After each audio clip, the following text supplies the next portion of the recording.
लालू यादव की मुश्किलें अब कम होती हुई नजर नहीं आ रही है। पिछले दिनों लालू यादव और राबड़ी देवी के आवास पर सवाल उठे थे।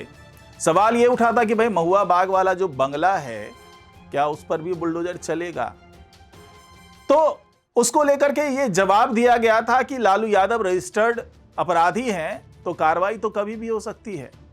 जिस तरीके से चारा घोटाले में उन्होंने करोड़ों रुपया 900 से 950 करोड़ रुपए के गबन का आरोप लगा था, उसकी भी तो वापसी होनी है, तो वो कैसे होगी। और लैंड फॉर जॉब वाला जो मामला था, जो स्कैम था, उस मामले में भी बहुत सी कार्रवाई होनी है। लेकिन अब जब मामला ठंडा होता हुआ नजर आया, उसी दौरान एक बार फिर से इस मामले को गरमा दिया जेडीयू के प्रवक्ता ने।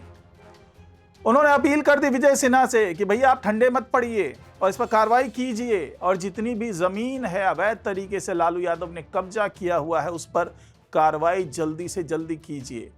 और उसके बाद जो संकेत मिल रहा है सरकार की तरफ से, भूमि सुधार मंत्री की तरफ से, वो लालू यादव को परेशान करने वाला संकेत है। तो क्या लालू यादव के आवास पर बुलडोजर चलेगा? तय हो गया। क्या जो तमाम जमीन है उनके नाम पर, वहां पर बुलडोजर पहुंचेगा? क्या उसे अतिक्रमण माना जाएगा? इसी पर चर्चा होगी आज के इस वीडियो में, तो इस वीडियो को आखिर तक जरूर देखिएगा। नमस्कार, मैं हूं डॉक्टर सुरजीत सिंह और आप देख रहे हैं YBN बिहार झारखंड। अगर आपने अभी तक इसे सब्सक्राइब नहीं किया है तो सब्सक्राइब कर लीजिए, और अगर आपको ये वीडियो अच्छा लगे लाइक कीजिए, शेयर कीजिए और कमेंट जरूर कीजिए। तो राबड़ी आवास, कई बार ये कहा गया कि वो खाली होने लगा है और जल्दी ही वो अपनी जगह से शिफ्ट हो जाएंगे। पहले ये कयास लगाया जा रहा था कि ये शिफ्टिंग होगी महुआ बाग इलाके के लिए, यानी कि महुआ बाग में जो उनका आवास बना हुआ है, जो उनका सपनों का आशियाना बना हुआ है, सपनों का महल बना हुआ है, वहां पर ये लोग शिफ्ट होकर के जाएंगे। फिर ये कयास लगाए जाने लगे कि कहीं वहां पर भी बुलडोजर ना पहुंच जाए। अब जब ये कयास लगाए गए, तमाम तरह से सफाई दी गई कि भैया उसका कोई भी घोटाले से किसी भी तरीके से लेना देना नहीं है। उसके बाद सम्राट चौधरी ने कहा भैया ठीक है, उसका घोटाले से लेना देना नहीं होगा, लैंड फॉर जॉब वाले स्कैम से कोई लेना देना नहीं होगा, लेकिन जो चारा घोटाले में जो 900 से 950 करोड़ रुपए का गबन हुआ है उसकी वसूली तो की जाएगी ना। कहाँ से वसूली होगी? वहीं से तो होगी जहां आपके आवास हैं, जो आपकी संपत्ति है, वहीं से वसूली होगी। वहां पर या तो स्कूल खोल दिया जाएगा या फिर बुलडोजर चला दिया जाएगा, संपत्ति को जब्त कर लिया जाएगा। तो ये संदेश तो आया, लेकिन उस संदेश के बाद से फिर मामला ठंडे बस्ते में चला गया और ऐसा लगा कि शायद लालू यादव ने पुरानी दोस्ती का हवाला देकर के नीतीश कुमार को यह कह दिया कि भैया थोड़ा हल्का हाथ रखो। लेकिन एक बार फिर से वो मामला गरमाने लगा।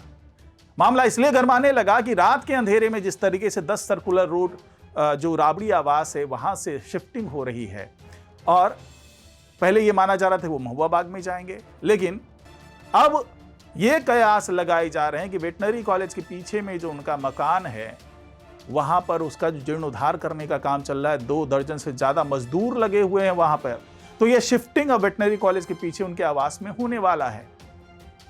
इस बीच जेडीयू ने भी साफ कर दिया, क्योंकि ये कयास लगाए जा रहे थे कि भैया नीतीश कुमार के इशारे पर शायद नरमी बरती जा रही है, लेकिन जेडीयू ने जिस तरीके से मांग की है विजय सिन्हा से, जो कि भूमि सुधार मंत्री, राजस्व मंत्री हैं, डिप्टी सीएम हैं, और अपने तल्ख अंदाज और सख्त रवैये के कारण आजकल जाने जा रहे हैं, क्योंकि किसी भी तरीके से कोई रियायत करने के मूड में विजय सिन्हा तो नजर नहीं आ रहे। तो ऐसे में सवाल उठाया जेडीयू के मुख्य प्रवक्ता नीरज कुमार ने कि भाई लालू यादव की जमीन की जांच क्यों नहीं की जा रही? आप तमाम जगहों पर जांच कर रहे हैं, अवैध कब्जे को हटा रहे, भूमाफिया के खिलाफ कार्रवाई की बात कर रहे हैं, अतिक्रमणकारियों के खिलाफ कार्रवाई की बात कर रहे हैं, आपके बुलडोजर सब जगह जा रहे हैं।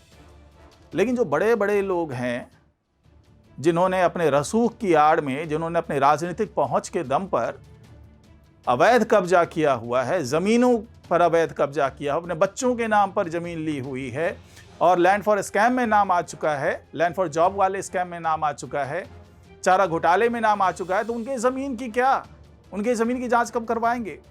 तो इस पर विजय सिन्हा ने साफ साफ कह दिया कि आप जनसंवाद कार्यक्रम में आइए और वहां पर अपनी शिकायत दर्ज करवाइए, उसके बाद कार्रवाई होगी।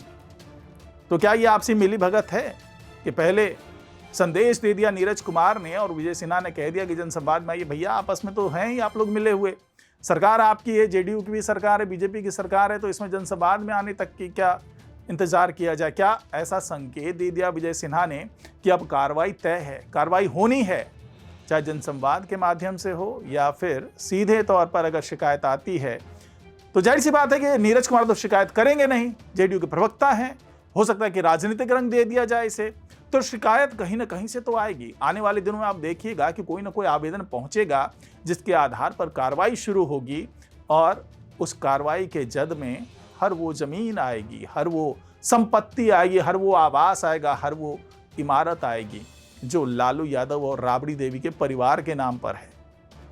तो क्या ये मान लिया जाए कि आने वाले दिनों में ये बड़ी कार्रवाई होती हुई नजर आएगी? क्योंकि विजय सिन्हा के तेवर से सभी लोग वाकिफ हैं, सम्राट चौधरी के तेवर से सभी लोग वाकिफ हैं और बेचारगी लालू यादव की भी नजर आ रही है, उसके पूरे परिवार की नजर आ रही है, क्योंकि उन्हें पता है कि अगर ये लोग अपनी पे आ गए तो हर दस्तावेज खंगाले जाएंगे, हर संपत्ति का ब्यौरा मांगा जाएगा और जहां भी थोड़ी सी भी गुंजाइश बनती हुई नजर आई वहां पर पीला पंजा तैयार है आपके गिरेबान तक पहुंचने के लिए।